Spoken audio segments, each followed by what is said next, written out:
Just outside of Detroit, along Michigan Avenue in what is now Westland, there is a 5-story brick building that has stood for nearly a century. It is one of the last physical remnants of what was once a sprawling, self-contained city. A city that most people who lived inside of it never chose to enter, and many never left. Its name was Eloise, and what happened within its walls over the course of more than 140 years left an imprint that, according to hundreds of witnesses, has never fully faded. The Wayne County Poorhouse was founded in 1832 and was located 2 miles from the Detroit city limits. By 1834, the poorhouse had deteriorated badly, and 280 acres in a neighboring township were purchased to replace it. On April 11, 1839, 35 people were transferred from the old poorhouse to the new one. That modest transfer was the beginning of something that would eventually become one of the most significant and most disturbing institutions in Michigan history. By 1913, the complex became collectively known as Eloise, named after the daughter of Detroit postmaster Freeman B. Dickerson, who had worked to improve conditions for the poor. The name carried a certain gentleness that the institution itself did not always earn. Over the following decades, Eloise grew at a staggering pace. Eloise became its own city, occupying 902 acres near what is now Michigan Avenue and Henry Ruff Road, with more than 70 buildings including a bakery, a school, fire department, police department, a post office, and more. It had its own railroad and trolley system. It was, by any measure, a world unto itself. The complex grew to about 10,000 residents at its peak during the Great Depression. A significant portion of them had no serious mental illness at all. Many unfaithful women were committed by their husbands. Being deemed a social misfit was enough to get one locked up at Eloise.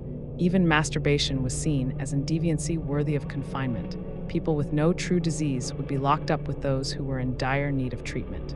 In the earliest decades of operation, patients were confined to cells in the basements of different buildings, literally chained to the walls and forgotten, because there was no modern understanding of mental health conditions or psychiatric disorders. There were still spiritual and supernatural connotations associated with mental illness, and society simply did not know what else to do with these individuals. As the decades passed, Eloise did attempt to modernize its approach. The complex housed the first kidney dialysis unit in the state of Michigan and pioneered the use of music therapy. Patients came from Detroit and other communities to have x-rays done. These were genuine contributions to medicine. But the treatment of psychiatric patients remained brutal. Electroshock therapy, hydrotherapy, and even lobotomies were common at Eloise, mirroring practices used nationwide during that era. Many patients stayed for life, often lost within the system and forgotten by the outside world. The use of shock therapy was employed at Eloise starting in the 1930s, using electric shock to cause seizures that often left the patient in a vegetative state. Many patients were used as guinea pigs by the doctors. Hydrotherapy involved submerging patients in pools of water, often with their arms and legs restrained. These were not fringe experiments. They were standard practice, sanctioned by the medical community of the time, carried out on people who had no power to refuse. The farm operations ceased in 1958, and some of the large psychiatric buildings were vacated in 1973. The psychiatric division started closing in 1977, with the last patients being transferred out in 1982. The General Hospital closed in 1986. One by one, the buildings that had formed this city of suffering were shuttered, demolished, or left to decay. By 1984, it had closed for good, and the hospital building became known as one of the spookiest places in all of Michigan. But before we get to what people claim to experience inside those walls today, there is one more chapter of Eloise's history that must be understood. Because without it, the paranormal reports that have accumulated over decades cannot be fully appreciated.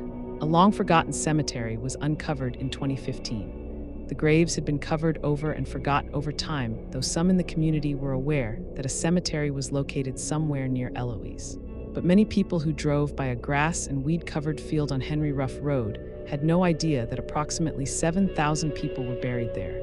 The last burial in that field took place in 1948. For nearly 70 years, the location of those graves was essentially lost. Known as Potter's Field, this burial site served as the resting place for patients who had no next of kin or no identity. Each grave was marked with only a simple numbered brick. Volunteers and historians have been working from ledgers dating from 1926 to 1948, trying to match those numbers with names.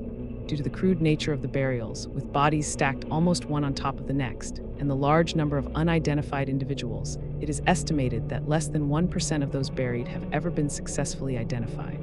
These are people who entered Eloise, died inside it, and were buried in a field that the world then forgot existed. The weight of that reality is not insignificant when considering what investigators and visitors report happening on this property. The primary building still standing from the original Eloise complex is the K. Beard Building. It is considered the most paranormally active remaining structure on the grounds. Reports include sudden cold spots, doors slamming without explanation, and electronics malfunctioning during investigations. Within the building, certain areas have developed specific reputations.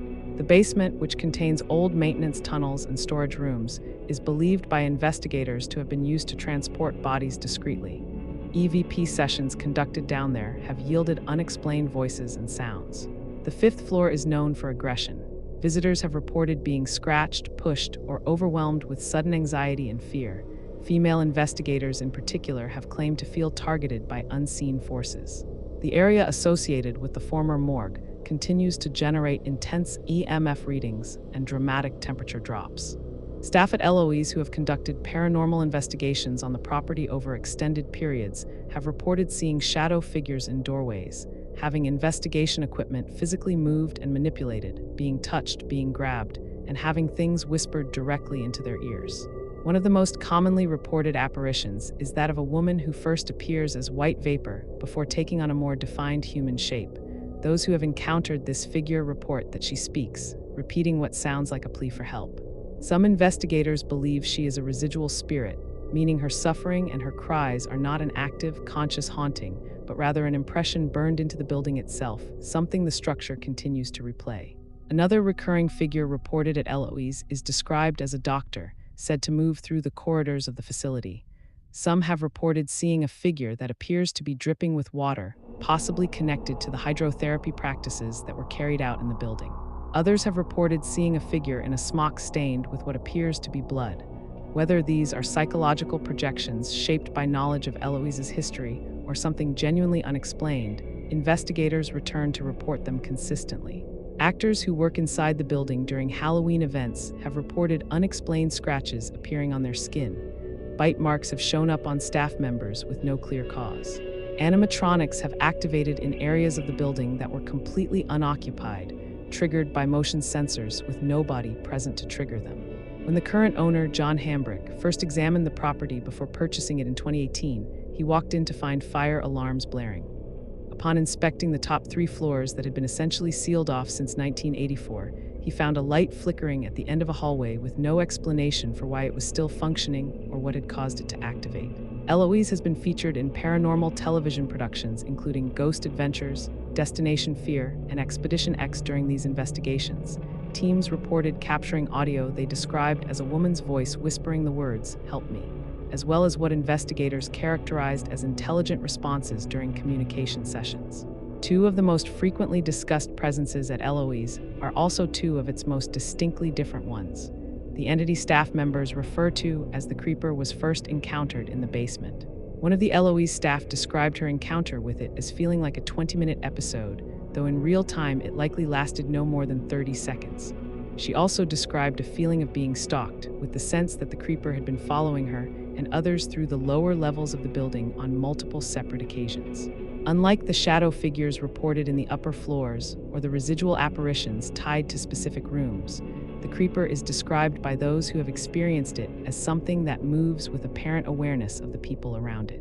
It does not simply appear and vanish, it follows. Whether it represents the spirit of a former patient, something tied to the building's history of underground tunnels and concealed corridors, or something else entirely, no one has been able to determine. What investigators agree on is that the basement is where encounters with it are most concentrated, and those who have spent extended time down there tend to report a sustained and unsettling sense of being tracked. The other presence is entirely different in nature and considerably more heartbreaking than it is threatening. On the 4th floor of the K. Beard Building, in the area associated with the former hydrotherapy room, visitors and investigators have been told the story of a 10-year-old girl who drowned in one of the hydrotherapy tubs. She had been institutionalized at Eloise by her parents for epilepsy. At the time of her death, she had been there for a single year. The ghost of this child has been documented during investigations, including an episode of Expedition X in which the team specifically attempted to make contact with her spirit. Those who have reported sensing her presence describe it as sad rather than hostile. A child placed into an institution by her own family, subjected to a treatment that ended her life, in a building far from anything resembling home. Ghostly children have been reported more broadly at Eloise, with figures seen running along the hallways before disappearing around corners. But the girl from the hydrotherapy room carries her own specific weight. She has a known cause of death, a known age, and a known reason for being there. She is not anonymous. And for many of the investigators who have come through Eloise, her story is the one that stays with them longest after they leave. Many of the reported experiences at Eloise share a common thread. They tend to happen when someone is alone. The activity seems to intensify during solitary investigations, with disembodied voices being heard and unexplained physical sensations reported, but without anything overtly violent occurring in most cases. That pattern, if consistent, is worth noting.